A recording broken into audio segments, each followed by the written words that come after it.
여러분은 요즘 좀 삶이 어떠십니까? 고단하다 이렇게 느끼십니까? 아니면 괜찮다 느끼십니까? 고단하다라는 이 말 자체는 어느 때 쓰이는가 이렇게 살펴봤더니 몸이 피곤할 때 참 고단하다 이렇게 이야기를 하고, 또 어떨 때는 이제 상황이 좀 좋지 않을 때, 나의 머리를 아프게 하고 마음에 좀 심란하게 할 때 참 고단하다 이런 말을 사용합니다. 저 같은 경우에는 몸이 피곤할 때는 그냥 다른 거 안 합니다. 그냥 한숨 푹 잡니다.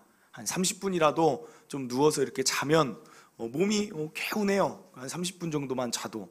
그래서 다시 또 힘을 내서 또 해야 될 일을 감당합니다. 그런데 몸은 그렇게 할 수 있지만 마음에 심란하고 상황이 여전히 풀리지 않으면 잠으로 해결이 됩니까? 안 된다는 거예요.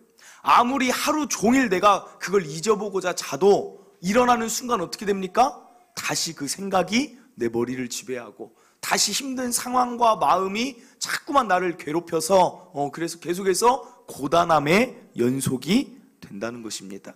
성경에도 보면 고단한 삶을 산 사람들이 많은데, 아브라함 같은 경우는 아이를 75세가 될 때까지 낳지를 못해요. 그러니까 주변에서 얼마나 말들이 많았겠어요. 고단해요. 요셉과 같은 경우도 하나님의 자녀가 되면서부터 받는 연단이 있어요. 이 세상에 고단한 이유를 한번 제가 살펴보니까 크게 세 가지 정도로 나눌 수가 있는데, 한 가지는 내가 부족해서, 내가 실수해서, 내가 죄를 지어서 찾아오는 그런 힘듦이 있어요.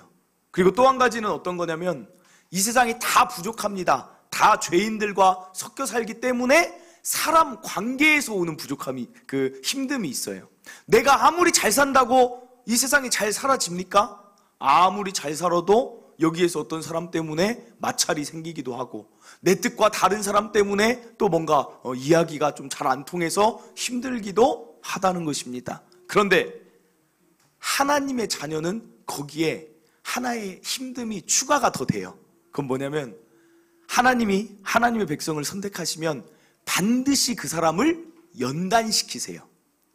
불순물을 다 제거하시고 성품도 변화를 시키시고 가장 좋은 모습으로, 그래서 성경에 보면 정금과 같이 하나님이 하신다 그래요. 그러니까 하나님의 자녀는 사실 일반 세상의 사람들보다 한 가지 하나님의 훈련이 더 추가가 되니까 더 고단할 수 있다는 것입니다. 그런데 방금 성경인물 중 얘기했는데, 가장 성경인물 중 가운데 고단한 삶을 살았다라고 여겨지는 사람이 혹시 여러분 가운데 있습니까? 저는 요즘 사무엘상하부터 열왕기상을 쭉 봐서 그런지 다윗을 보면 참 그 삶이 힘들었겠다라는 생각이 많이 듭니다. 언제 자기가 왕 되고 싶다고 한 적도 없는데 하나님이 양치기로 잘 사는 다윗을 고르더니 막 하나님의 훈련을 시키세요. 괜히 사울에게 도망다니게 그런 환경들을 만들어 가세요. 오늘 본문도 다윗이 당한 고난 가운데 하나예요. 어떤 내용인지 잠깐 설명해 드리면, 사울이 다윗의 인기가 높으니까 자꾸 죽이려고 쫓아다녀요. 그러니까 도피 중에 있는데 다윗이 소리를 하나 듣습니다. 어떤 소리를 듣냐면, 그일라라는 지역이 있는데 거기에 블레셋 사람들이 와서 그일라 사람들을 괴롭힌다라는 소리를 들어요. 그러니까 다윗이 어떻게 해야 됩니까? 도피 중이니까 그냥 잘 도피하고 가만히 있으면 되는데 굳이 거기를 가서 도와주자고 해요. 그러니까 부하들이 어떻게 합니까? 우리가 지금 그럴 때가 아닙니다. 그냥 우리 여기 있읍시다. 그런데도 도피 중에도 그일라를 구원하기 위해 갑니다. 그래서 블레셋을 몰아내고 그일라 성을 구원합니다. 그러면 이제 돌아오는 건 어떻게 돼야 됩니까? 그일라 사람들의 감사가 돌아오고 참 감사합니다가 돌아와야 되는데, 어떤 게 돌아왔냐면, 고생을 사서 했는데도 돌아온 건 뭐냐면, 그일라 사람들이 다윗이 여기 있다고 사울 왕에게 밀고를 해요. 왜 그럴까요? 사울이 그 전에 있던 다윗과 같이 있던 사람들 그 지역을 다 그냥 없애고 죽이는 거예요. 그러니까 다윗이 도와준 건 고맙긴 하지만 괜히 다윗 때문에 엮여서 자기들이 죽을까봐 그 자기를 도와준 다윗을 사울에게 말을 한다는 거예요. 사랑하는 성도 여러분, 사람들 가운데 가장 힘든 게 뭐냐면 배신이래요. 배신. 은혜를 줬는데도 그것을 배신하니까 다윗 마음이 어땠을까요? 정말 힘들지 않았을까요? 그런데 이제 다윗이 살짝 그냥 그 자리를 피합니다. 그냥 아무 말도 없이 그 자리를 피하는데, 저는 여기서부터 또 다윗에게 스트레스를 주는 사람들이 있었을 것 같아요. 그게 바로 누구냐면 다윗 부하들. 그 600명이 성질이 보통이 아니에요. 그러니까 다윗이 뭐 조금만 잘못하면 막 돌로 쳐서 죽이려고도 한 사람이 그 600명이에요. 그일라 사람들 괜히 도와줬다가 배신당해서 힘든데 돌아가는 길에 부하들이 그랬을 것 같지 않습니까? 이거 보시라고, 이러니까 내가 돕지 말자, 이렇게 하지 않았을까요? 그런데 이런 배신들을 당한 다윗은 이런 일이 삶 가운데 그냥 여러 가지 중에 지금 한 가지만 지금 얘기를 한 거예요. 하나만 더 예화를 들어드릴게요. 다윗이 얼마나 힘들었을까 얘기를 드리면, 사울이 다윗을 얼마나 13년 동안 잡아서 죽이려고 하는지 이스라엘에 더 이상 있지를 못할 상황이 됐습니다. 그러니까 다윗이 어디로 도망가냐면, 하필 도망간 게 어디냐면, 이제 급하니까 빨리 도망갔겠죠. 도망갔는데 도망간 곳이 하필이면 블레셋 가드라는 지역으로 도망을 가요. 블레셋 가드가, 블레셋은 좀 이렇게 이스라엘하고 사이가 안 좋아요. 그런데 가드라는 지역은 어떤 지역이냐면, 그곳에 골리앗의 고향이 가드예요. 그러니까 사울 피하려고 막 도망가다 보니까 가드로 갔는데, 가드가 골리앗의 고향이니까 지금 누굴 만난 거예요? 가드라는 지역 사람들에게는 누가 원수예요? 다윗이 원수예요. 그러니까 도망가고 보니까 골리앗 고향이라, 야, 다윗 원수였는데 잘 만났다, 다윗 죽여야겠다. 사울 피해서 왔더니 더한 그 원수로 여긴 사람들을 만나는 거예요. 그러니까 다윗이 나타나자마자 어떻게 합니까? 가드 왕에게 사람들이 데리고 갑니다. 한마디로 죽이자는 거죠. 골리앗을 죽였던 자니까. 그러니까 그때 다윗이 선택한 게 무엇입니까? 이스라엘도 못 가고 블레셋 가드에서도 목숨의 위협이 있으니까 거기서 뭐예요? 딱 한 가지 방법을 택해요. 미친 척을 하면서 침을 흘리기 시작합니다. 막 침을 질질 흘려요. 침을 막 흘리고, 거기 성경에 보면 그렇게 나와 있어요. 벽에 그적거렸다 그래요. 벽에 막 혼자 그적거리고 있는 거예요. 침을 흘리고. 그리고 아마 제가 생각할 땐 머리에도 누가 꽃을 꽂아주지 않았을까. 완전히 정상인 사람이 미친 사람인 척 하지 않으면 잡혀 죽으니까. 여러분, 미친 사람인 척 흉내내 본 적 있습니까? 삶 속에서 한 번이라도 내가 질질질 침 흘리면서 사람들한테 미친 것처럼 보여야지 한 적 있습니까? 이렇게 13년을 도망다녀요. 이게 사람이 사는 삶이겠습니까? 얼마나 고단했겠어요. 부하들이 맘도 몰라주고 뭐라고 하죠? 도와줬더니 배신하죠. 도망간 곳이 하필이면 원수로 여기는 곳 도망가가지고 미친 척하고 벽에 그적거리면서 살아야죠. 얼마나 고단했겠습니까? 그래서 제가 다윗을 보면 볼수록 어떤 생각이 드냐면, 예전 분들 이렇게 흘러나오는 말 가운데 막 그런 말 있잖아요. 평범한 것이 그냥 낫다. 그런 것 같아요. 다윗을 보면 간증 막 그 앞에서 그 방송 같은 데 보면 막 간증하잖아요. 제가 정말 사업을 잘 되다가 그냥 쫄딱 망했는데, 그때 막 목숨을 진짜 어떻게 할까 하다가 겨우 하나님 만나서 이렇게 제가 오늘 다시 이렇게 힘을 얻고 삽니다. 저는 그 간증을 들을 때마다 드는 생각이, 야, 하나님 대단하시다, 이런 것도 있지만, 또 하나는, 야, 저런 삶은 살고 싶지가 않다. 그냥 무난하게 그냥 평범하게 사는 게 오히려 더 축복 같아요.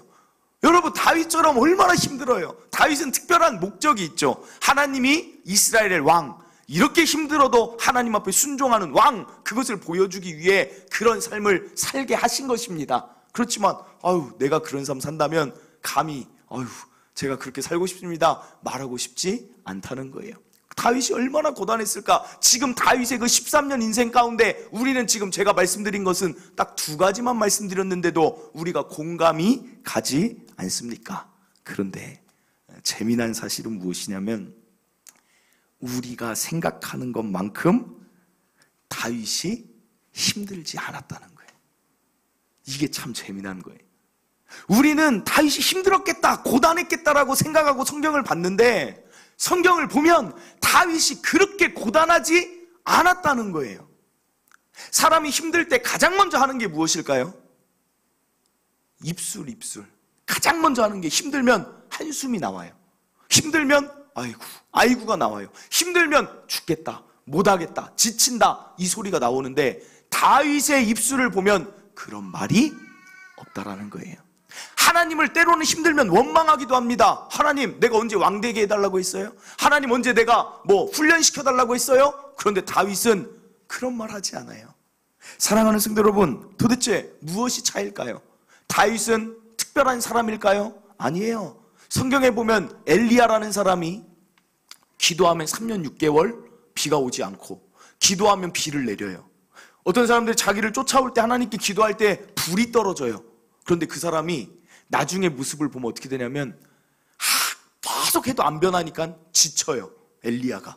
그래서 로뎀나무라는 광야 밑에 들어가서 하나님, 나를 죽여주세요, 나는 모습을 보여요. 그러면서 성경이 뭐라고 말하냐면 엘리야랑 우리랑 성정이 똑같다 그래요. 이 말은 특별한 사람 없다. 엘리야 기도해서 아무리 비를 내리고 했어도 그냥 그 사람이 특별하지가 않다는 거예요. 성경의 인물이 특별해서 뭔가의 능력을 나타내고 특별해서 하나님 일에 쓰임받은 게 아니라 사람은 다 거기서 거기라는 거예요. 그러면 다윗이나 우리나 똑같다는 거예요. 다윗이나 우리나 다를 바가 없다라는 것을 성경이 말해주는 거예요. 그런데 다윗은 힘들어야 되는데 그렇게 힘든 모습이 보이지 않는다는 거예요. 뭐가 차이일까요? 왜 다윗은 힘든데 힘들지 않게 그걸 이겨낼 수 있을까요? 이유가 궁금하지 않습니까? 사무엘하 23장 1절에 보면 다윗이 이렇게 자신을 표현해요. 이는 다윗의 마지막 말이라. 이거 다윗이 유언할 때의 모습입니다. 자신을 이렇게 말해요. 이새의 아들 다윗이 말하며 높이 세워진 자, 야곱의 하나님께로부터 기름 부음을 받은 자, 그리고 그 다음이 참 특이한 게 하나 있어요. 이스라엘의 노래 잘하는 자가 말하노라. 여기서 이스라엘의 노래 잘하는 자, 이런 거는 성경 인물 누구에게도 붙여지지도 않았고 다윗처럼 스스로 나는 노래 잘하는 자다 말한 인물이 없다는 것입니다. 여기서 노래는 무엇을 말할까요? 바로 찬양이에요. 찬양. 나는 찬양을, 이스라엘에서 가장 찬양을 잘하는 자다 이거예요. 다윗이 다른 성경인물, 고단할 수 있는 수많은 사람들과 구별된 것, 특징을 찾아봤더니 찬양에 있다라는 사실입니다. 실제로 시편이 150편이 있어요. 그런데 시편을 여러분이 성경책을 쭉 한번 보세요. 그러면 어떻게 돼 있냐면 거기에 보면 다윗이 시편에 반절을 지었어요. 그런데 그게 그냥 시가 아니라 보면 거기에 꼭 이렇게 붙어 있어요. 시편 52편을 보면 인도자를 따라 부르는 노래라고 돼 있어요. 노래. 그러니까 이게 그냥 시가 아니라 노래를 위해 붙여진 가사라는 거예요. 가사. 그리고 다윗의 특징 중에 하나가 무엇입니까? 이스라엘에서 수금을 가장 잘 타는 사람이 다윗이었어요. 악신이 들립니다. 사울왕이 그때 수금을 잘 타는 자, 나의 마음을 좀 진정시킬 수 있는 최고의 악기를 다루는 자 데려와라 했는데 거기서 뽑힌 사람이 누구냐면 다윗이에요. 한마디로 음악적인 감각이 뛰어났다는 거예요. 오늘날로 말하면 다윗이 만든 그 곡이 70여 곡, 80여 곡의 찬양이 있는 자라는 것입니다. 사랑하는 성도 여러분, 그래서 시편 23편 목자 시편, 여호와는 나의 목자시니 내게 부족함이 없으리로다, 이런 시편 같은 경우도 오늘날 찬양곡에다가 가사만 넣어도 바로 찬양이 되잖아요. 그렇죠? 여호와 나의 목자, 내게 부족함이 없으리로다라는 찬양이 얼마나 많이 있습니까? 다 다윗의 시편에서 그 가사를 따온 거라는 거예요. 사랑하는 성도 여러분, 다윗이 굴 속에서 사울을 피해 굴 속에 있을 때도 뭐 하고 있냐면 지금 저기 보세요. 57편 1절이 그냥 시가 아니라 다윗의 믹담 시라고 해놓고 인도자를 따라 알다스헷에 맞춘 노래. 저것은 알다스의 저런 것은 뭐냐면 그 이스라엘에 있는 그런 그 박자라든지 그런 음악적인 그런 거에 맞춘 노래라는 거예요. 한마디로 시편 57편 1절도 그냥 시편이 아니라 노래라는 거예요. 노래. 다윗이 사울을 피하여 굴에 있던 때에 다른 부하들 600명은 그냥 깜깜한 곳에 그냥 가만히 있었을 거예요. 야, 우리 여기 언제 나가게 될까? 야, 내가 다윗 쫓아왔다가 이 굴 속에서 뭔 고생이냐? 원망할 수도 있어요. 불평할 수도 있어요. 사울이 굴속에 들어올 때 빨리 죽이지 않은 거 보면 알 수 있어요. 이 상황을 빨리 벗어나고 싶었다는 것. 그런데 다윗은 뭐하고 있습니까? 2절 보면 7절 보면 하나님이여 내 마음이 확정되었고 내 마음이 확정되었사오니 내가 노래하고 내가 찬송하리이다. 그리고 8절에서 내 영광아 깰지어다 비파야 수고마 깰지어다 내가 새벽을 깨우리로다. 새벽부터 일어나서 뭐하고 있어요? 오늘날로 만약에 기타라면 새벽부터 내가 일어나서 기타 치면서 하나님 찬양해야지. 그렇게 하고 있다는 거예요. 사랑하는 성도 여러분, 시편 34편 1절에도 아까 제가 말한 그 상황, 다윗이 아비멜렉 앞에서 미친 채 하다가 쫓겨나도 또 가사를 막 적는 거예요. 내가 여호와를 항상 송축할 것입니다. 내 입술로 항상 주를 찬양할 것입니다. 찬양의 고단한 삶을 이길 수 있는 힘이, 비결이 찬양에 있었다는 것입니다. 당장 우리 예배만 봐도 사실은 교회 예배가 뭐 특별한 게 있습니까? 교회 저 이제 천주교 같은데 이럴 때 가보진 않았지만 굉장히 엄숙함이 있대요. 천주교 성당 이런 데는 예전이 굉장히 많대요. 제가 예전에 굉장히 어떤 영상을 보면서 야 정말 엄숙하다라고 느낀 게 뭐냐면 천주교에서 신부님들 세울 때 보니까 와, 저희는 이제 목사 안수를 받거든요. 앞에 목사님들이 있고 선배 목사님들이 성경 말씀대로 이렇게 안수를 해줘요. 삥 둘러서. 그럼 안수를 받고 목사 안수가 됐고 이제 가운을 입는데, 야, 천주교는 완전 다르대요. 흰색 옷 같은 걸 입고 검은 옷에 이렇게 흰색 이렇게 천이 이렇게 쭉 깔려 있는데 거기에 다 이렇게 손을 이렇게 하고 엎드리라 그래요. 그러니까 사람들이 다 이렇게 하면서 엎드려 있는 거예요. 바닥에. 진짜 큰 데에서. 그게 뭘 의미합니까? 나는 예수님과 함께 십자가에 못 박혀 나의 삶은 죽었습니다. 그 장면만 이렇게 영상으로 보는데도 막 전율이 올라요. 야, 정말 엄숙하다, 멋지다. 그렇게 비교하자면 우리 개신교 예배는 다른 게 없어요. 그러나 다른 게 없지만 이 예배 가운데 힘이 있는 이유가 무엇입니까? 이 안에 말씀이 있지만 또 무엇이 있어요? 찬양 있잖아요. 찬양. 여러분이 그냥 교회에 나왔지만 우리가 처음 예배 부름송이라 그러죠. 주님을 찬양합니다. 주님을 경배합니다. 왕 대신 하나님 좌정하여 주셔서 내 삶에 인도하여 주시옵소라는 그 찬양을 부를 때 여러분의 마음이 어떻게 됩니까? 준비가 되잖아요. 그냥 매주 부르는 똑같은 찬양, 세상의 노래에서 만약에 저 찬양을 계속 부르면 지루할 거예요. 질릴 거예요. 그런데 하나님 앞에 있는 찬양은 내 마음이 준비가 되고 내 영혼이 다시 한번 하나님으로 살겠습니다. 기대가 되어진다는 거예요. 찬양에는 힘이 있다는 사실입니다.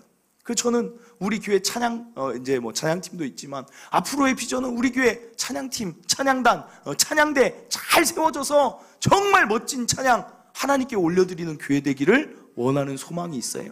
다윗도 왕이 돼서 가장 먼저 한 게 뭐냐면 찬양대 조직한 거였어요. 찬양대. 사랑하는 성도 여러분, 그러므로 우리의 삶에서도 마찬가지예요. 여러분 고단하십니까? 여러분 삶이 힘이 드십니까? 다들 그렇게 살아가지만 여기에서 벗어날 수 있는 것 중에, 극복할 수 있는 것 중에 하나가 여러분의 삶의 중간중간에 무엇이냐? 찬양을 넣어보세요. 다윗이 했던 것처럼 똑같이. 저도 아까 이야기한 것처럼 어떨 때는 막 무기력해요. 막 힘이 없을 때가 있어요. 머리가 아플 때가 있어요. 막 심란할 때가 있어요. 그러면 그때는 정말 죄송하지만 우리 교회에서 가장 가까이 사는 게 저잖아요. 제가 가장 가까이 살잖아요. 왜냐면 목양실에서 있으니까. 그런데 진짜 힘들 때는 이만큼 오는 게 힘들어요. 그 정도로 그냥 아유 기도해야 되는데 하고 발걸음이 떨어지지 않을 때도 있을 만큼 힘들 때가 있어요. 그게 무기력하다는 거예요. 지쳤다는 거예요. 여러분 사람이 지치면 기도도 안 나와요. 그런데 그때 제가 하는 일은 꼭 무엇이냐? 찬양을 트는 거예요. 찬양. 그러면 찬양 가사 가운데 뭐가 있습니까? 찬양은 레파토리가 똑같아요. 하나님이 너의 마음 아신다. 하나님이 너의 걸음 인도하신다. 하나님이 너를 도와주신다. 하나님 믿고 힘내라. 이게 찬양의 레파토리 다예요. 그러니까 찬양을 뭐라고 하냐? 곡조 있는 기도라고 해요. 내가 내 스스로 힘을 내어서 기도하지 못할 때 찬양을 듣고 따라 부르기만 했는데도 내 영혼에 갑자기 소망이 넘치는 거예요. 제가 이따 부를 찬양 고단한 인생길, 힘겨운 오늘도 그 다음 가사가 뭐예요? 예수 늘 함께 하시네. 힘들 때마다 저는 이 찬양을 틀어요. 그래서 우리 와이프가 알아요. 갑자기 이 찬양이 흘러나온다 그러면 뭐 힘들어? 그래서 물어봐요. 뭐가 힘들어요? 하고 물어봐요. 그런데 이 찬양 들으면 그렇게 위로가 돼요. 고단한 인생길, 힘겨운 오늘이지만 예수님이 늘 함께 하시네 하면서 늘 회복으로 다시 일어날 수 있는 게 찬양이라는 것을 여러분 꼭 기억하시길 간절히 바랍니다. 사실 저보다 오늘 이 말씀 준비한 이유는 저는 목양실에서 참 목사의 축복이 뭐냐면 목양실이 참 큰 축복인 것 같아요. 저 혼자 찬양을 크게 틀어놨다고 뭐라고 할 사람 있습니까? 그러니까 저는 가장 먼저 교회 나오면 하는 일이 딱 그거예요. 여기 카페 찬양 틀어놓고 제 방 찬양 먼저 틀어놓고 그러면서 찬양으로 하루를 시작하고 어떨 때는 말씀 준비할 때도 말씀 준비하다 좀 막히면 찬양 들으면서 잠시 휴식을 취하면 다시 또 아이디어가 떠오르고 다시 믿음이 굳건해지고 그래서 다시 말씀 준비하는 거예요. 사랑하는 성도 여러분, 그런데 저보다 더 힘든 사람이 누구예요? 여러분들이잖아요. 직장에서 오는 스트레스, 일에서 오는 스트레스, 관계에서 오는 스트레스, 직장 그 상사, 부하 여기에서 오는 그 스트레스, 가정에서 육아하면서 오는 스트레스, 수많은 스트레스를 여러분들이 가지고 사는데 저는 궁금해요. 여러분들은 그걸 다 어떻게 해소하시는지. 세상의 사람들은 간단하겠죠. 스트레스 받으면 뭐예요? 요새 보니까 뭉쳐야 찬다 그거 한 번씩 보니까 무조건 그거던데요. 보니까 그 허재 그 감독 하는 거는 회식하자 회식. 무조건 회식하자. 회식이 그들에게는 스트레스 푸는 방법이지만 저와 여러분 여기서 회식하는 분들도 있겠지만 회식한다고 회식도 오히려 스트레스일 때 있지 않습니까? 저와 여러분 다른 방법이 없어요. 물론 말씀 보고 기도도 있지만 가장 제가 볼 때 빠른 방법은 찬양 한 곡이라도 내가 그때 귀 기울여 들으면 거기서 힘이 난다는 거예요. 요즘 우리나라는 너무 잘 돼 있는 게 뭐냐면 아까 다윗의 이야기 들을 때 여러분 이런 생각 가졌을 수도 있어요. 야, 다윗은 수금을 잘 타고 가사도 잘 짓는데 나는 그거 못하는데? 여러분이 안 해도 돼요. 우리나라 축복은 뭐예요? 한국 기독교 문화가 발달해서 CCM 찬양 가수들이 이미 다윗과 같은 사람들이 다 해놨어요. 다. 그러니까 우리는 뭐 하면 돼요? 듣기만 하면 돼요. 듣기만. 뭘 통해서 들으면 됩니까? 요즘 스마트폰에 보면 설명해 드릴게요. 음악 어플이 있어요. 아십니까, 여러분? 모르시는 분이 있을까봐 하는 거예요. 젊은 분들이 저를 이상하게 보면서 자기만 아는 것처럼 그래 이런 눈빛인데 설명해 드리는 거 다 아는 게 아니니까. 음악 어플이 있어요. 거기 들어가면 어떻게 되는 줄 알아요? 저도 뭐 듣는 줄 알아요? 제가 선별해서 듣기 어렵잖아요. 그러니까 여기 들어가면 하루에 유료 결제 한 달에 밥 한 끼 정도 돼요. 한 달에 밥 한 끼. 밥 한 끼 나 그냥 다이어트 한다고 한 끼 안 먹고 그거 결제해서 영혼의 양식을 찬양으로 먹으면 그게 더 좋은 거 아닙니까? 그 결제하면 거기에 친절하게 종교, CCM, 베스트 100 있어요. 그럼 저 그거 들어요, 그냥. 베스트 100. 그러면 이렇게 좋은 찬양들이 많구나. 그냥 그거 듣는 거예요, 그거. 사랑하는 성도 여러분, 그렇게 한번 들어봐요. 다른 거는 사실 여러분 예전에 LP판 많이 사셨어요, 안 사셨어요? 전혀 관심 없어요, 음악하고는. 인기가요, 20, 30 그거 사셨어요, 안 사셨어요? 샀잖아요. 그러니까 이것도 내 영혼을 부유하게 하면 사서 한번 결제해서 들어보세요. 완전 다르다니까요. 여러분 출근할 때 뭐 들으십니까? 뉴스 들으십니까? 여러분 퇴근할 때 뭐 들으십니까? 계속 뉴스만 듣고 거기에만 세상에 몰려있으면 그 사람이 그것도 스트레스가 될 수 있어요. 어느 정도 알았으면 이제는 내 영혼을 생각하고 살아야지 왜 세상 속에 내 모든 관심이 다 세상에만 쏠려가지고 살아가냐는 거예요. 저는 참 안타까운 게 뭐냐면 서울에 한 번씩 나가서 지하철을 타요. 그러면 참 안타까워요. 사람들이 다 어떻게 하고 있어요? 고단해요. 둘 중에 하나예요. 자든지 스마트폰 보든지. 그 스마트폰도 뭐 봐요? 꼭 세상 뉴스 또 보는 거예요. 그거는 계속 그냥 세상에만 모든 관심, 내 삶이 아니라 그냥 세상에만 쏠려서 사는 삶이라니까요. 저는 거기서 뭐 할까요? 저만 쌩쌩해요. 가보면 저는 지하철 노선도 외워야지 그래서 지하철 노선도 앞에서 막 하나하나 다 외워요. 왜냐면 그 나중에 지리 공부되는 거잖아요. 그래서 막 혼자 아무튼 그 막 왔다 갔다 하고 왔다 갔다 쳐다보고 막 이렇게 하고 있는데 다들 고단해가지고 그러고 있는 거예요. 사랑하는 성도 여러분, 내 삶을 내가 만들어 가야죠. 다 고단한데 고단함에 그냥 묻혀서 살지 말고 내가 내 삶의 고단함을 이길 수 있는 방법을 생각해내고, 내가 내 영혼에 쉼을 줄 수 있는 방법을 생각해내고, 내가 내 마음이 평안한 방법을 생각해내고 만들어가고 적용하고 살아가야 되지 않겠습니까? 지난번에 제가 말씀드렸어요. 찬양 얘기하면서 내게 능력 주시는 자 안에서 내가 모든 것을 할 수 있느니라. 이 찬양 들으면서 하루를 여러분 시작해보세요 했는데, 그 찬양 매일 아침마다 들으면서 시작하는 분 혹시 계세요? 제가 한 2주 전인가 3주 전에 말씀드렸는데, 내게 능력 주시는 자 안에서 그 찬양 들으면서 하루를 시작해보세요. 혹시 있습니까 여기? 감사합니다. 감사합니다. 그거 안 들으시니까 오늘 제가 이 설교할 수 있잖아요.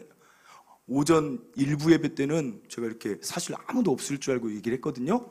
한 분이 아침마다 그걸 듣는데요. 그러니까 그분이 얼굴이 좋아졌어요. 원래 좋았지만. 저도 지금 CCM 베스트 100에서 1번 곡으로 돼 있는 게 제가 말했으니까 제가 지켜야 할 거 아니에요. 내게 능력 주시는 자 안에서 내가 모든 걸 할 수 있는 나, 그 찬양 1번으로 먼저 들어요. 아침마다. 그러면 아침에 그냥 나왔다가 말씀 이제 어떻게 준비해야 되지? 어떻게 이제 가닥을 잡아야 되지? 기도하다가 그 찬양이 딱 흘러나오면, 그래, 내가 하는 게 아니지. 하나님의 능력이 오늘도 나와 함께 하시겠지. 하나님이 오늘 또 나를 도와주시니까 나는 이 목회 감당할 수 있겠지 라고 다시 기쁨으로 내 삶이 시작된다는 거예요. 그러니까 결론은, 신앙은 뭐냐면, 제가 요즘 계속 깨닫는 게 뭐냐면, 많은 사람들이, 여러분 뭐라고 하는 게 아닙니다. 사람들이 인격적으로 하나님을 만난다라는 게, 인격적으로 말씀을 대한다는 게 뭐냐면, 인격은 세 가지예요. 지, 정, 의예요. 지식으로 하나님 말씀에 대해 지금 들으면 여러분 머릿속에 막 그래, 찬양을 내 삶에, 그래, 이럴 때 찬양 들어볼까? 출근 시간에 들어볼까? 퇴근 시간에 들어볼까? 할 거예요. 마음으로, 그래, 내가 이때 들을 거야, 운전할 때 들을 거야, 결단을 해요. 그런데 중요한 건 뭐예요? 신앙이 의지, 실제 행하는 게 중요한 거예요. 신앙은 머리 가슴으로만 느끼고 깨달은 것은 신앙이 아니에요. 거기도 훌륭하지만 의지가 발현돼서 내가 행동으로 그걸 내 삶에 할 때 그게 진짜 나의 신앙이 되고 신앙의 경험이 되고 간증이 돼요. 기도하자, 기도해야겠다. 기도하니까 사람들이 정말 좋네, 성경 말씀 보니까 좋네, 마음으로 기도하자. 나 이번 주 기도, 나 이제 기도 용사야. 그런데 삶에서 결단, 적용이 안 돼요. 그러면 신앙의 좋은 것을 맛보질 못하는 거예요. 그러므로 오늘 말씀드립니다. 여러분 삶에 전 여러분이 안 힘들었으면 좋겠어요. 고단한 삶에 다윗처럼 고단함을 이겨냈으면 좋겠어요. 한번 찬양을 여러분의 짜투리 시간에 한번 삽입해 보세요. 한번 넣어보세요. 그러면 달라질 거예요. 오늘도 참 감사한 게, 제가 예전에 어떤 성도에게, 어른들 성도들에게는, 이 스마트폰하고 친하지 않은 성도들에게는 제가 기독교 백화점에 가서 CD를 사서 이렇게 선물을 해드린 그런 성도들이 있어요. 근데 어떤 분이 자기 차에는 CD가 안 된대요. 그래서 제가 테이프를 사다 드렸어요, 구해서. 근데 아까 딱 그 말씀 하시는 거예요. 뭐라고 하냐면, 너무 많이 들어서 테이프가 다 늘어나서 지금 못 듣고 있습니다. 또 하나 사드려야 되죠. 그런데 기쁜 거예요. 그렇구나, 그렇게 하고 다니셨구나, 참 감사하다. 그 실천, 그러니까 신앙이 살아나는 거예요. 말씀을 믿습니다. 오늘 말씀은 복잡하지 않죠 여러분? 딱 한 가지, 찬양 들어보세요. 다윗이 힘이 났던 이유, 늘 즐거웠던 이유, 늘 재밌었던 이유, 왕이니까 할 일이 얼마나 많았겠어요. 그런데도 다윗 보면 늘 즐거워요. 늘 기뻐요. 그 이유는 찬양에 있었다. 오늘부터 제가 뭐 그 회사랑 관련은 없지만 결제하세요. 한 끼 결제해서 찬양 들어보시고, 지난번처럼 제가 어른분들은 특별히 제가 선물로 좀 드릴게요. CD도 좀 들어서 차에서 좀 들으면서 좀 그렇게 다녀보세요. 이전과는 달라진 삶을 여러분이 느끼게 될 줄 믿습니다. 찬양 속에 모두 행복하고 힘나는 우리 모든 교인들 되시길 바랍니다. 우리 시간 함께 찬양 부르고 또 잠시 기도하도록 하겠습니다.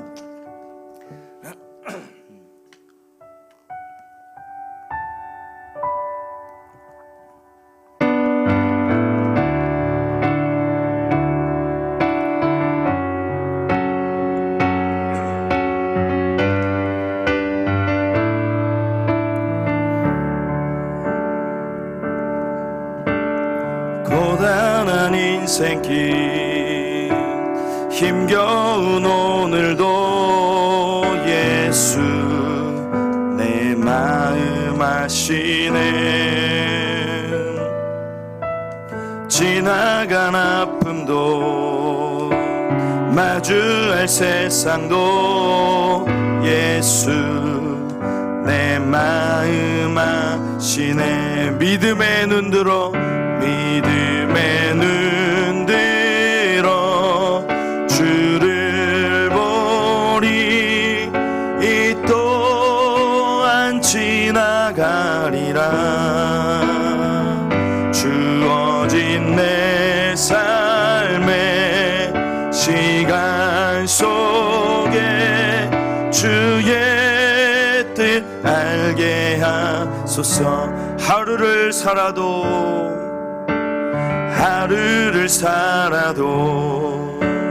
기쁨으로 가리. 예수 늘 함께 하시네. 후회도 염려도 온전히 맡기리. 예수 늘 함께 하시네. 믿음의 눈 들어 주를 보리. 이 또한 지나가리라. 주어진 내 삶의 시간 속에 주의 뜻 알게 우리 다시 한번 처음부터 고단한 인생길 힘겨운 오늘도 예수 내 마음 아시네. 지나간 아픔도 마주할 세상도 예수 내 마음 아시네. 하루를 살아도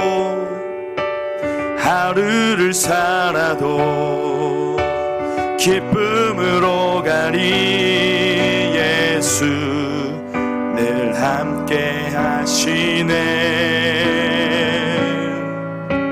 후회도 염려도 온전히 맡기리. 예수 늘 함께 하시네. 믿음의 눈 들어 주를 보리. 이 또한 지나가리라. 주어진 내 삶의 시간 속에 주의 뜻 알게 하소서. 아멘. 고단하지 않은 삶이 없습니다. 그런데 고단한 삶 가운데에도 예수님이 내 마음 아시고 예수님 나와 함께 하신다는 것을 믿고 고단한 삶 속에 기쁨으로 사는 자들이 있다는 것입니다. 다윗이 그렇게 살았는데 그 방법 중에 하나가, 좋은 방법 중에 하나가 찬양과 더불어 자신의 삶을 살아갔다는 거예요. 찬양 안에는 믿음을 강화시키기도 하고 소망을 보기도 하고 마음의 위로와 평강을 얻기도 합니다. 그래서 여러분, 찬양과 함께함으로 여러분의 삶이 고단하지 않고 가볍고 좀 가벼운 삶 되기를 바랍니다. 하나님 찬양 들으며 살겠습니다. 혹시라도 오늘 좀 힘든 거 있거든, 하나님 이 힘듦 다 아시죠? 하나님 이 힘듦 하나님 해결하여 주시고 마음의 평강 주시옵소서. 또 말씀 기억하면서 함께 잠깐 주여 한번 외치고 잠시 기도하도록 하겠습니다. 주여